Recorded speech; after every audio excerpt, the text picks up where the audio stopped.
Hello students, हम लोग IRPWM पढ़ रहे थे, इंडियन रेलवे परमानेंट वे मैनुअल। चैप्टर नंबर 1 हम लोग फिनिश कर चुके हैं। चैप्टर नंबर 2 आज पढ़ना है, ठीक है। तो चैप्टर नंबर 2 का नाम है ट्रैक स्ट्रक्चर एंड कंपोनेंट्स, ठीक है। तो इसमें हम लोग सबसे पहले जो है मतलब ट्रैक में क्या क्या रहता है वो पढ़ना है। रेल, स्लीपर, बैलास्ट, है ना, फॉर्मेशन, तो जो भी है। तो सबसे पहले समझिए कि लाइंस को हम लोग कैसे कैसे बांटे हैं। तो ब्रॉड गेज, बीजी बोले तो ब्रॉड गेज, जिसका 1676 mm जो है वो रहता है गेज, मतलब दो ट्रैक के बीच का डिस्टेंस, है ना, इनर विनर 76 हाँ सेंटीमीटर mm, तो 5.5 फीट। तो बीजी लाइंस का जो क्लासिफाई किया गया है, मतलब 4 ग्रुप बनाया गया है, A B C D। पहले जो है 6 ग्रुप था, D स्पेशल और E, लेकिन जो है अब हटा दिया गया, ठीक है, उसको ग्रुप डी में ही डाल दिया गया है। मतलब नया करेक्शन स्लिप आया है 6 नंबर करेक्शन स्लिप, उसमें डी स्पेशल और ई को मर्ज कर दिया गया डी में, ठीक है। तो ए बी सी डी में क्या है, अगर 130 से 160 के बीच स्पीड है तो ग्रुप ए रूट, ठीक है, और 110 से 130 के बीच का स्पीड है तो ग्रुप बी रूट, और 110 और 110 से नीचे का स्पीड है, 110 से इसमें ज्यादा रहेगा, 110 से नीचे का स्पीड है तो group D root. Equal to वाला जो है इसमें आएगा, जैसे इक्वल टू 130, 110 से 130, 10 नहीं, 10 से ज्यादा, 10, 110 और 110 से कम वाला ग्रुप डी रूट, 130 से ज्यादा अप टू 130 तो यही आ गया ग्रुप बी रूट, 130 से ज्यादा और 160 तक ग्रुप ए रूट। और जो मुंबई, दिल्ली, चेन्नई, कोलकाता जो मेट्रो ये सब चलता है, रक्षा बराबर का जो भी ट्रेन, वो सब ग्रुप सी रूट में माना जाता है, ठीक है, चाहे वो लोकल ट्रेन जो भी है। तो ट्रैक स्ट्रक्चर जो है आज हम लोग पढ़ेंगे, ये तो रूट का हो गया। तो ट्रैक स्ट्रक्चर जो है मतलब 110 kmph से ऊपर और 160 kmph से नीचे, यही हमारा स्पीड है ना। तो यही स्पीड के आधार पे जो है हम लोग बनाते हैं, ठीक है। तो देखिए 110 से 130 के स्पीड वाले में रेल जो है हम लोग 60 kg का लगाते हैं और 90 UPS अल्टीमेट टेंसाइल स्ट्रेंथ है ना।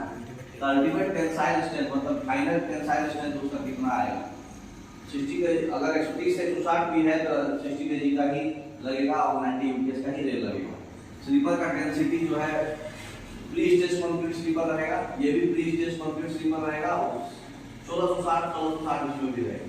1660 क्या है, 1 किलोमीटर में 1660 स्लीपर बिछा रहेगा। 1 किलोमीटर में, हाँ स्लीपर डेंसिटी, अच्छा 1 किलोमीटर में 1660 स्लीपर आपको लगेगा, हर 1 किलोमीटर में 1660 स्लीपर बिछा रहेगा। तो नंबर ऑफ स्लीपर्स पर किलोमीटर स्लीपर डेंसिटी कहलाता है, ठीक है। अच्छा, यहाँ पर क्या है, जो 130 से ऊपर वाले स्पीड में अभी एक नया स्लीपर आया है, wider and heavier case sleeper. तो जब आप चेंज करोगे स्लीपर तो उस केस में वाइडर एंड हेवियर लगाओगे, 130 से ऊपर वाले थोड़ा चौड़ा रहेगा और मजबूत रहेगा और मोटा रहेगा और वजनदार भी रहेगा, ये अपना हेवी रहेगा। मुठखेड़ के इधर लगाए है वो नहीं, जहां स्पीड 130 से ऊपर है वहां लगेगा, बाकी जगह नहीं। जिस सेक्शन का स्पीड 130 से ऊपर है उसमें लगेगा, ठीक है। स्टार इसमें को नहीं मारा हुआ, स्टार देखिए, स्टार इसमें मारा हुआ। अब देखिए ब्लास्ट कुशन, ब्लास्ट कुशन जो है कम से कम 300 रहना चाहिए 110 से ऊपर वाले में, और क्लीन कुशन रहना चाहिए 150। मतलब कि स्लीपर के नीचे 300 mm ब्लास्ट रहना चाहिए, स्लीपर के नीचे, हाँ, और उसमें से स्लीपर से नीचे 150 mm में जरा सा भी मिट्टी नहीं रहना चाहिए, क्लीन होना चाहिए, केक नहीं होना चाहिए। बाकी 150 mm केक रह सकता है, मिट्टी ब्लास्ट मिक्स, लेकिन कम से कम 150 प्योर ब्लास्ट होना चाहिए, नो मट्टी, नो सॉइल। इसमें क्या है, टोटल ब्लास्ट कुशन 350 होना चाहिए, यहाँ 300 है, यहाँ 350 होना चाहिए, ठीक है। जो टर्नआउट है वहां पे switch portion thick wave switch रहेगा, सारे टर्नआउट में थिक वेव स्विच रहेगा। अगर 110 से ऊपर स्पीड दे रहे हो तो थिक वेव स्विच देना होगा। जो अभी मुठखेड़ से नांदेड़ और पूर्णा जो स्विच बन रहा है ना, वो थिक वेव स्विच है। थिक वेव स्विच में जो हाउसिंग होता है वो 13 स्लीपर तक रहता है, मिनिमम 7 स्लीपर। स्विच हो गया आपका, थिक वेव स्विच रहेगा, थिक वेव स्विच में 13 स्लीपर तक हाउसिंग रहता है, मतलब जल्दी चिपका रहेगा। उसमें एक स्प्रिंग लगा रहता है, स्प्रिंग से आगे पीछे उसका मेन मूवमेंट होता है। ओपनिंग जो है नॉर्मल जो हम लोग का कर्व स्विच होता है उसमें ओपनिंग 115 mm प्लस माइनस 3 रहता है, इसमें 160 mm ओपनिंग रहता है, 160 mm दोनों में। टर्न आउट में यहाँ थ्री पे स्पीड रहेगा तभी 110 से ऊपर दे सकते हैं। तो सीएमएस क्रॉसिंग रहेगा और यहाँ पे सीएमएस क्रॉसिंग वेल्डेड रहेगा। कहने का मतलब कि जब सीएमएस क्रॉसिंग है तो सीएमएस क्रॉसिंग के आगे पीछे देखे होंगे फिशपेट लगा रहता है नोज, मतलब जब एक ट्रैक से दूसरे ट्रैक पे गाड़ी कहाँ से क्रॉसिंग के पास से ही चेंज होता है ना, तो वहां पे आगे पीछे फिशप्लेटेड रहेगा इसमें, लेकिन इसमें वेल्डेड रहेगा, जॉइंट नहीं रहेगा इसमें 130 से ऊपर वाले में। एसी जे जो है इंप्रूव टाइप, दोनों में इंप्रूव टाइप रहेगा। आपको बता चुके हैं कन्वेंशनल एसी जे, इंप्रूव्ड एसी जे। ब्रिज स्लीपर जो है इसका हाई बीम वाला स्लीपर रहता है, कंपोजिट स्लीपर रहता है ना। ब्रिज में एच बीम स्लीपर अलग टाइप का आता है, स्लीपर थोड़ा मोटा रहता है ना। लेवल क्रॉसिंग इसका इंटरलॉक रहेगा, इसमें लेवल क्रॉसिंग तो होना ही नहीं है क्योंकि इससे ऊपर अगर स्पीड है सेक्शन का तो। अच्छा, फेंसिंग क्या है, ट्रैक के चारों तरफ फेंसिंग रहना चाहिए, इसमें भी चारों तरफ फेंसिंग रहना चाहिए। जितना भी कर्व है वो सुटेबली जो है रीअलाइन रहना चाहिए, जिसका ट्रांजिशन लेंथ अच्छा रहना चाहिए ताकि गाड़ी अचानक से मोड़ सके, अचानक से ना मोड़ना पड़े, है ना। मैक्सिमम सुपर एलिवेशन जिसको कैंट बोलते हैं, super elevation 185 mm 185 mm provide कर सकते हैं, है ना। ये जो है मैक्सिमम कैंट एक्सेस जो है स्लो मूविंग ट्रेन के लिए जो है अभी मतलब 100 mm तक दिया गया है, ठीक है। उसके लिए भी करेक्शन स्लिप आया है 10वां नंबर। करेक्शन स्लिप 10वां नंबर में बोला गया है, पहले क्या था 165 mm तक मैक्सिमम सुपर एलिवेशन दे सकते थे। ग्रुप डी रूट में अगर 110 के स्पीड से कम स्पीड है तो 140 mm ही है। अच्छा 140 आपने 140 से ज्यादा कभी नहीं देखे होंगे सुपर एलिवेशन, 3 डिग्री 140 mm। और अगर 4 डिग्री भी दे सकते हैं, 4 डिग्री से ऊपर एलडब्ल्यूआर नहीं देते हैं कर्व, ठीक है। और ट्रांजिशन लेंथ जो होता है 100 120 उस स्पीड से जब आप कर्व पढ़िएगा चैप्टर तो उसमें बताएंगे आपको कि ट्रांजिशन लेंथ कैसे निकलता है, कौन से फॉर्मूला से निकलता है, और मतलब कितना स्पीड दीजिएगा तो कितना ट्रांजिशन लेंथ रखना है वो मिनिमम रखना पड़ेगा आपको, ठीक है। तो ट्रांजिशन लेंथ का मतलब जो फॉर्मूला से आएगा कैलकुलेशन करके वही रखना है आपको, है ना। उससे ज्यादा रख सकते हैं, कम नहीं रखना है, अच्छा, है ना। उसके बाद जो है 165 mm 165 mm पहले था, अब करेक्शन स्लिप 10 में 185 कर दिया गया कि 185 तक आप कैंट दे सकते हैं, है ना। अगर वहां का सेक्शनल स्पीड ज्यादा है तो, ठीक है। कैंट क्यों दिया जाता है ताकि ज्यादा स्पीड में भी गाड़ी गिरे नहीं, सेंट्रीफ्यूगल फोर्स की वजह से। हाँ, सेंट्रीफ्यूगल फोर्स बाहर की ओर लगेगा, सेंट्रीफ्यूगल फोर्स अंदर की ओर लगेगा, स्पीड अगर ज्यादा रहेगा तो ज्यादा कैंट रहेगा, सेंट्रीफ्यूगल फोर्स बैलेंस हो जाएगा।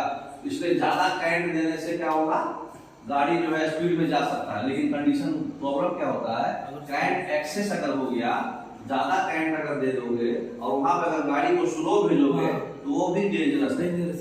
उसमें क्या है, आपका मार खाएगा रेल, ठीक है। तो इसलिए स्लो मूविंग ट्रेन के लिए मैक्सिमम कैंट एक्सेस जो है 100 mm तक ही परमिट किया गया है, अच्छा, ठीक है।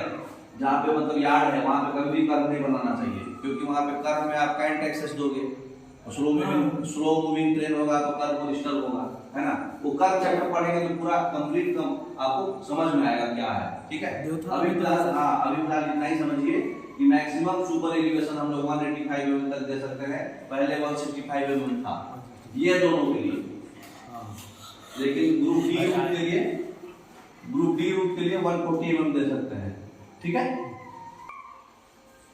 तो 185 mm तक आप दे सकते हैं, 165 पहले था। ग्रुप डी रूट के लिए 140 mm है। उसके बाद मैक्सिमम कैंट एक्सेस जो है स्लोएस्ट मूविंग ट्रेन के लिए 100 mm, ऐसे 75 था पहले। तो ये सर्वे करना पड़ता है, ठीक है। उसके बाद रीअलाइनमेंट करके एक गाइड की एफिशिएंसी देते हैं 150 mm, पहले ये 100 mm था, 150 mm कर दिया गया, है ना। और मैक्सिमम परमिसिबल स्पीड जो है 1.3 डिग्री से ऊपर रहेगा तो आप 160 kmph नहीं दे सकते। अच्छा, अगर 160 kmph स्पीड आप दे रहे हैं तो मैक्सिमम डिग्री जो है उसका 1.3 डिग्री ही रखेंगे।